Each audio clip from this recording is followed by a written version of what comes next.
জেলা পর্যায় থেকে কেন্দ্রীয় পর্যায় পর্যন্ত কনজিউমার্স অ্যাসোসিয়েশন অব বাংলাদেশকে আরও সক্রিয় হওয়ার আহ্বান জানিয়েছেন জাতীয় ভোক্তা অধিকার সংরক্ষণ অধিদপ্তরের মহাপরিচালক AHM শফিকুজ্জামান। তিনি বলেন, ভোক্তা অধিকার একা দেশের সব ভোক্তার স্বার্থ রক্ষা করতে পারবে না।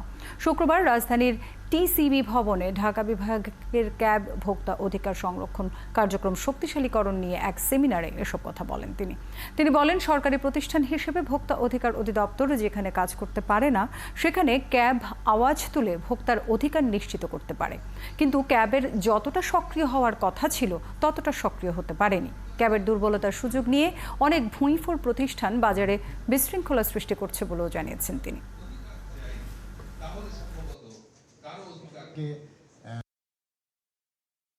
আপনাদের ভয়েসটা আর আমাদের কার্যক্রম এই দুইটাকে যদি আমি কি বলে ফ্রিকোয়েন্সিটা মিলাতে পারি,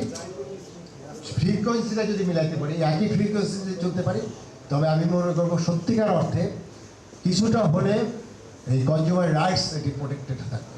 সরকারের একটি অধিদপ্তর দিয়ে আমরা কখনোই কনজিউমার রাইটস প্রোটেক্ট করতে পারবো না। এখানে ক্যাবের পক্ষ থেকেও করা সম্ভব না। আমরা যদি ভোক্তাদেরকে জাগিয়ে তুলতে পারি তখনই সম্ভব।